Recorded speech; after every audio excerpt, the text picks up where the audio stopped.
పాటు Padmashali పద్మశాలికి DCC president ఉన్నాడు, కైలాష్ నేత. ఆయనకి ఎమ్మెల్సీ ఇవ్వాలని.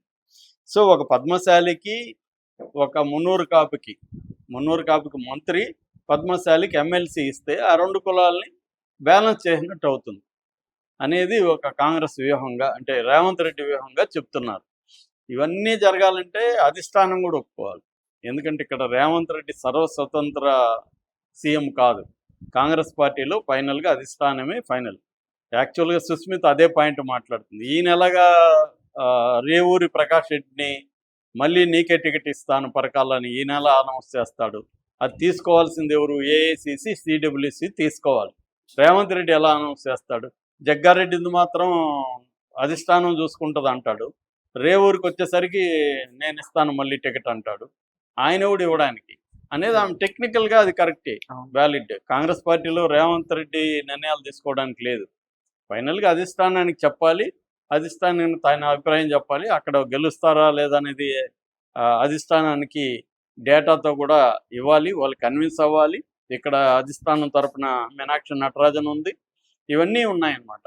సో దీన్ని ఎలా డీల్ చేస్తారు అంటే నేను అనుకోవడం రేవంత్ రెడ్డికి ఇప్పటికిప్పుడే ముఖ్యమంత్రి పదవి ఊడకపోవచ్చు. ఎందుకంటే రేవంత్ రెడ్డికి కూడా ప్లాన్ బి ఉందని చెప్తున్నారు. ఒకవేళ ఆయనకి ఏమైనా చేస్తే ఆయన కొంతమందిని తీసుకెళ్లి బీజేపీలో కలిసేసి మన షిండే లాగా మహారాష్ట్రలో రేపు పొద్దున బీజేపీ ప్రభుత్వం ఏర్పడదని గ్యారంటీ ఏమి లేదు. కాంగ్రెస్ అప్పుడు సర్వనాశనం అయిపోతుంది. మళ్ళీ రాహుల్ గాంధీకి ఇవన్నీ తెలీదా? సో రాహుల్ గాంధీ కాంగ్రెస్ ఉన్న రాష్ట్రాలే తక్కువ, దాంట్లో తెలంగాణను కోల్పోవడానికి రాహుల్ గాంధీ సిద్ధంగా ఉన్నాడా? సో ఇవన్నీ ఏంటంటే గేమ్స్. రేవంత్ రెడ్డిని డీల్ చేయడం అంత ఈజీ ఏం కాదు. ఆయన చాలా స్ట్రాంగ్గానే ఉన్నాడు. ప్రజల్లో వ్యతిరేకత పెరుగుతుందా లేదనేది పక్కన పెడితే పార్టీలో ఆయన స్ట్రాంగ్గా ఉన్నాడు. ఆయనకి ప్లాన్ బి ఉంది. ఆల్రెడీ మోడీ ఓపెన్ ఆఫర్ ఇచ్చున్నాడు, నువ్వు మాతో వచ్చేయని చెప్పి. సో ఈయన కొంతమందిని తీసుకొని వెళ్ళి అలా జంప్ అయ్యి జరిగిందనుకో, రేపొద్దున బీజేపీ ప్రభుత్వం ఏర్పడుతుంది. అప్పుడు కాంగ్రెస్ వీళ్ళంతా ఏం చేయాలి?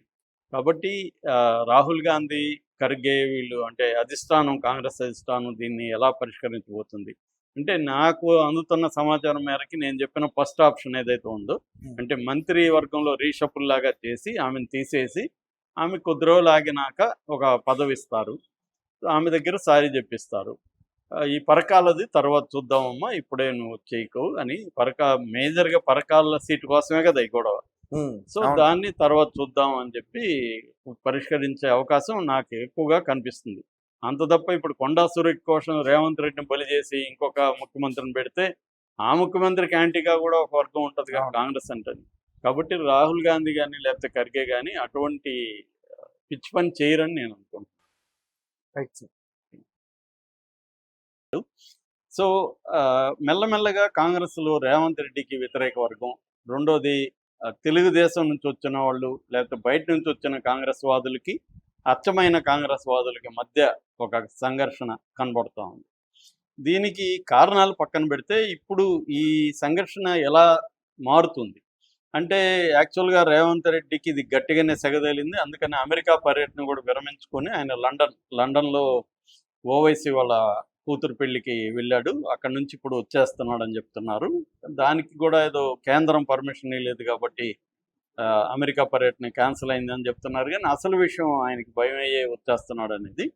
మరోవైపు నిన్న 16 మంది ఎమ్మెల్యేలు, 2 ఎమ్మెల్సీలు సిఎల్పి మీటింగ్ హాల్లో నిన్న సమావేశమయ్యి ఈ ముగ్గురు మీద, చెన్నారెడ్డి మీద, మునుగోడు ఎమ్మెల్యే కోమటిరెడ్డి రాజగోపాల్ మీద, ఈమె మీద కొండా సురేఖ మీద విరుచుకుపడ్డారు నిన్న ఈ 16 మంది ఎమ్మెల్యేలు వీళ్ళు.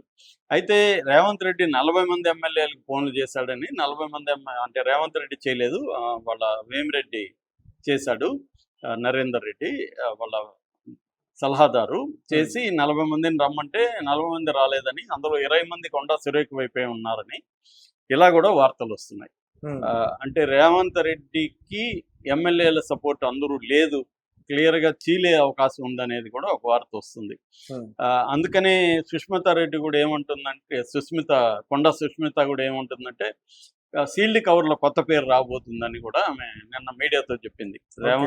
రేవంత్ రెడ్డి మారిపోతాడు, కొత్త సీఎం వస్తాడని. అదే ఊరు అనే డిస్కషన్ కూడా మొదలైంది. ఉత్తమ్ కుమార్ రెడ్డికి ఇస్తారనేది కూడా ఒక పేరు బయటకు వచ్చింది.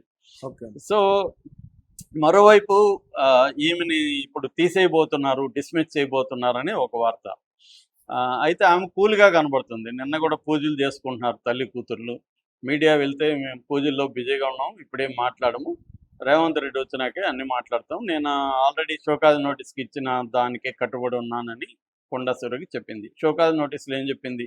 నా కూతురు మాట్లాడిన దానికి నాకేంటి సంబంధం, అది ఆమె వ్యక్తిగత విషయం, నాకు సంబంధం ఎలా అవుతుంది, మీరు షోకాజ్ నోటీస్ విత్డ్రా చేసుకోండి అని చెప్పింది. నేను కాంగ్రెస్ వాదిని, నాకు రేవంత్ రెడ్డి నాయకత్వంలో నమ్మకం ఉంది అని ఆమె చెప్పింది. సుష్మిత కూడా నేను రేవంత్ రెడ్డిని మాత్రమే విమర్శిస్తున్నాను, కాంగ్రెస్ పార్టీని కాదు, నాకు సోనియా గాంధీ, రాహుల్ గాంధీ, ఖర్గే, ఇక్కడ మీనాక్షి నటరాజన్ అందరి నాయకత్వం మీద విశ్వాసం ఉంది, నాకు రేవంత్ రెడ్డి కరెక్ట్ కాదు, రేవంత్ రెడ్డి ఫ్యామిలీ దోచుకుంటున్నారు, వాళ్ళ తమ్ముడికి 200 కోట్లు అప్పనంగా ఒక షెల్ కంపెనీకి, డొల్ల కంపెనీకి కట్టబెట్టాడు, ఇవన్నీ ఆమె విమర్శలు చేస్తుంది. ఇప్పుడు ఇక్కడ ప్రాబ్లం ఏంటంటే రేవంత్ రెడ్డి ముందు 2-3 ఆప్షన్లు ఉన్నాయి. ఒకటి, ఈమెను తీకపోతే రేవంత్ రెడ్డికి అందరూ తిరుగుబాటు చేస్తారు, ఇంకా అసంతృప్తి చాలా మందిలో ఉంటుంది, వాళ్ళందరూ తిరుగుబాటు చేస్తారు, కాబట్టి ఈమె పనిష్మెంట్ ఇవ్వాలంటే ఏం చేయాలి? తీసేయాలి మంత్రివర్గం నుంచి. జనరల్గానే ఇప్పుడు మంత్రివర్గం రీషఫులింగ్ జరుగుతుంది, ఆ రీషఫులింగ్లో భాగంగా ఆమెను తీసేసి ఆమెకి వేరే పదవి ఇస్తే ఆమె సాటిస్ఫై అయ్యే అవకాశాలు ఉన్నాయి. తీసేసినట్టు ఉంటుంది, కొద్ది రోజులు ఆగి వేరే పదవి ఇస్తారు, అది ఆమెకు చెప్పి, అమ్మ నేను తీసేసినట్టు ఉంటాము, నీకు వేరే పదవి ఇస్తాం అని ఏదో క్యాబినెట్ ర్యాంక్లో ఇంకేదో డైరెక్టర్ గానో దేనికో ఇస్తాము అనేది ఆమెకు చెప్పి, ఆమె దగ్గర కూడా సారీ చెప్పించి, నా కూతురు చెప్పిన దానికి నేను సారీ చెప్తున్నాను అనేది ఒక పద్ధతి. అప్పుడు కొద్దిగా సమస్య సామరస్యంగా పోతుంది. లేదు కొట్లాడాలనుకో, ఆమెని అంటే వన్స్ ఫార్ ఆల్ డీల్ చేద్దామని రేవంత్ రెడ్డి అనుకుంటే ఆమెను తీసేయాలి. తీసేసి ఆమె పదవి కూడా ఏమయ్యారు, కాంగ్రెస్ పార్టీ నుంచి కూడా సస్పెండ్ కూడా చేయొచ్చు. అప్పుడేం చేయాలి? ఇప్పుడు ఆమె బీసీ కార్డు ఎత్తుకుంటుంది, అందువల్ల వరంగల్లో అది కొంత ఇబ్బంది కాంగ్రెస్కి. ఎందుకంటే కొండా మురళేమో మున్నూరు కాపు, కొండా సురేకేమో పద్మశాలి. సో ఇప్పుడు దీన్ని వాళ్ళిద్దరి ఆ 2 కులాలని సాటిస్ఫై చేయడం కోసం ఒక ప్లాన్ ఆల్రెడీ కాంగ్రెస్లో రెడీ చేశారని వార్త వస్తుంది. ఆ ప్లాన్ ఏంటంటే గవర్నర్ కోటాలో ఇప్పుడు 3 ఎమ్మెల్సీలు ఖాళీ అవ్వబోతున్నాయి. అందులో ఒకటి మున్నూరు కాపు విప్ ఉన్నాడు, గవర్నమెంట్ విప్ ఉన్నాడు, ఆది శ్రీనివాస్కి ఇవ్వాలని, మంత్రి ఏమో ఆది శ్రీనివాస్కి ఇవ్వాలని, ఈమె స్థానంలో మున్నూరు కాపు మంత్రి వస్తాడు ఆది శ్రీనివాస్. దాంతోపాటు పద్మశాలికి డిసిసి ప్రెసిడెంట్ ఉన్నాడు కైలాష్ నేత, ఆయనకి ఎమ్మెల్సీ ఇవ్వాలని. సో ఒక పద్మశాలికి, ఒక మున్నూరు కాపుకి మంత్రి, పద్మశాలికి ఎమ్మెల్సీ ఇస్తే ఆ 2 కులాలని బ్యాలెన్స్ చేసినట్టు అవుతుంది అనేది ఒక కాంగ్రెస్ వ్యూహంగా, అంటే రేవంత్ రెడ్డి వ్యూహంగా చెప్తున్నారు. ఇవన్నీ జరగాలంటే అధిష్టానం కూడా ఒప్పుకోవాలి. ఎందుకంటే ఇక్కడ రేవంత్ రెడ్డి సర్వస్వతంత్ర సీఎం కాదు, కాంగ్రెస్ పార్టీలో ఫైనల్గా అధిష్టానమే ఫైనల్. యాక్చువల్గా సుస్మిత అదే పాయింట్ మాట్లాడుతుంది. ఈ నెలగా రేవూరి ప్రకాష్ రెడ్డిని మళ్ళీ నీకే టికెట్ ఇస్తాను పరకాలని ఈ నెల అనౌన్స్ చేస్తాడు. అది తీసుకోవాల్సింది ఎవరు? ఏఐసిసి, సిడబ్ల్యూసి తీసుకోవాలి. రేవంత్ రెడ్డి ఎలా అనౌన్స్ చేస్తాడు?